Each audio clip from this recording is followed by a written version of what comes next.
Hi అండి, అందరికీ నమస్కారం. Welcome back to my channel. ఈ రోజు మనం చాలా టేస్టీగా సింపుల్గా తయారయ్యే వంకాయ కొత్తిమీర కారం ప్రిపేర్ చేద్దాం. ఇది వేడి వేడి అన్నంలోకి చాలా బాగుంటుందండి. రోటి చపాతీలు కూడా చాలా టేస్టీగా ఉంటుంది. ఇది చాలా సింపుల్ రెసిపీ. వంట మొదలు చేసే వాళ్ళు కూడా ఈజీగా ప్రిపేర్ చేయొచ్చు. ఎక్కువ ఇంగ్రీడియన్స్ అవసరం లేదు, అలాగే టైం కూడా చాలా తక్కువ పడుతుందండి. కాబట్టి బిగినర్స్ కూడా ఖచ్చితంగా ట్రై చేయండి. ముందుగా ఈ వంకాయ కొత్తిమీర కారానికి కావాల్సిన ఇంగ్రీడియన్స్ ఏంటో ఇప్పుడు చూద్దామండి. ఇప్పుడు 2 ఉల్లిపాయలను ఇలా చిన్న ముక్కలు కట్ చేసుకొని పక్కన పెట్టుకోండి. కొత్తిమీర కారానికి సంబంధించి ఒక 20 పచ్చిమిర్చిని ఇలా ముక్కలు కట్ చేసుకోవాలి. ఒక ఫ్రెష్ కొత్తిమీర కట్టను తీసుకోండి. దీన్ని కూడా వాష్ చేసుకొని ముక్కలు కట్ చేసుకోవాలి. 1 టేబుల్ స్పూన్ వరకు జీలకర్ర. పోపు దినుసులన్నీ కూడా హాఫ్ టీ స్పూన్ చెప్పులు తీసుకోవాలి. దీన్ని కూడా పక్కన పెట్టుకోండి.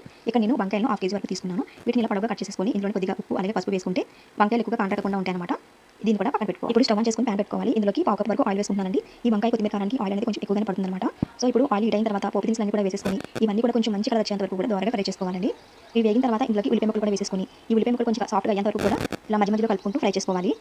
ఇప్పుడు దీనిపై మూత పెట్టేసి ఒక 5 నిమిషాల పాటు ఉల్లిపాయలు మీడియం మంట మీద మగ్గించుకుంటే ఉల్లిపాయలు అనేవి చక్కగా వేగిపోతాయి అన్నమాట. ఇప్పుడు కొత్తిమీర కారాన్ని ప్రిపేర్ చేసుకుందాము. ఒక మిక్సీ జార్ తీసుకొని ఇందులోకి కట్ చేసి పెట్టుకున్న పచ్చిమిర్చి అలాగే కొత్తిమీర, జీలకర్ర, 1 టేబుల్ స్పూన్ వరకు అల్లం వెల్లుల్లి పేస్ట్ వేసేసుకొని ఇందులో వాటర్ వేయకుండా కొంచెం మెత్తగా గ్రైండ్ చేసుకోవాలండి. ఇప్పుడు ఉల్లిపాయలు అనేవి బాగా వేగిపోయి ఉంటాయండి. మూత చేసి చూస్తే చూడండి చక్కగా బ్రౌన్ కలర్లో వేగిపోయింది కదా. ఇప్పుడు ఇందులోకి కట్ చేసి పెట్టుకున్న వంకాయ ముక్కలు వేసుకోవాలి. అలాగే ఒక కరివేపాకు రెమ్మను కూడా వేసేసుకొని ఒకసారి అంతా కూడా బాగా కలుపుకోవాలండి. ఈ వంకాయ ముక్కల్ని ఆయిల్లో ఎంత బాగా మగ్గించుకుంటే కర్రీ టేస్ట్ అనేది అంత బాగుంటుందండి.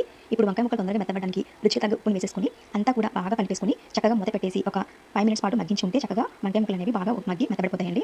5 మినిట్స్ తర్వాత మూత ఓపెన్ చేసి చూస్తే చూడండి చక్కగా వంకాయలు అనేవి బాగా మగ్గిపోయి మెత్తబడ్డాయి కదా. ఇదంతా కూడా బాగా కలిపేసుకోవాలి. ఇప్పుడు ఇందులోకి పావు టీ స్పూన్ వరకు పసుపుని వేసుకొని ఒకసారి బాగా కలిపేసుకోవాలి. పసుపు వేసుకోవడం వల్ల కర్రీ అనేది మంచి కలర్ఫుల్గా కనిపిస్తుందండి. ఇప్పుడు గ్రైండ్ చేసి పెట్టుకున్న కొత్తిమీర కారాన్ని కూడా ఇందులోకి యాడ్ చేసేసుకొని ఈ కొత్తిమీర కారం మొత్తం కూడా ఈ వంకాయ ముక్కలకి బాగా పట్టేటట్టుగా అంతా కూడా బాగా కలుపుకోవాలి.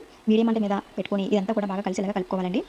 ఇప్పుడు ఈ వంకాయ కొత్తిమీర కారం పచ్చివాసన పోయేంత వరకు మూత పెట్టేసి ఒక 10-15 నిమిషాల పాటు మగ్గించుంటే వంకాయ కొత్తిమీర కారం ప్రిపేర్ అయిపోతుంది. చూడండి ఫైనల్గా ఇలా ఆయిల్ అనేది సపరేట్ అయిపోతుంది కదా. ఈ స్టేజ్లో వంకాయ కొత్తిమీర కారం ప్రిపేర్ అయిపోయినట్టే. ఇప్పుడు చక్కగా స్టవ్ ఆఫ్ చేసుకొని చివరిగా కొద్దిగా కొత్తిమీర చల్లేసుకుంటే వంకాయ కొత్తిమీర కారం ప్రిపేర్ అయిపోయినట్టే. ఎంత కలర్ఫుల్గా టేస్టీగా ఉందో. ఇది వేడి వేడి అన్నంలోకి నెయ్యి వేసుకొని ఈ కారం కలుపుకొని తింటూ ఉంటే సూపర్ టేస్టీగా ఉంటుంది. మీరు కూడా ఒకసారి ట్రై చేయండి. ఈ రెసిపీ మీకు నచ్చితే తప్పకుండా వీడియోకి లైక్ చేయండి. మీ ఫ్రెండ్స్ అందరికీ కూడా షేర్ చేయండి. ఇంకా ఇలాంటి మరిన్ని ఈజీ రెసిపీస్ కోసం మన ఛానల్ని సబ్స్క్రైబ్ చేసుకోండి. కొత్తగా ఎవరైతే మన ఛానల్ చూస్తున్నారో ప్లీజ్ లైక్ చేసి సపోర్ట్ చేయండి. ఇంకో కొత్త వీడియోతో మీ ముందుకు వస్తాను. Thanks for watching.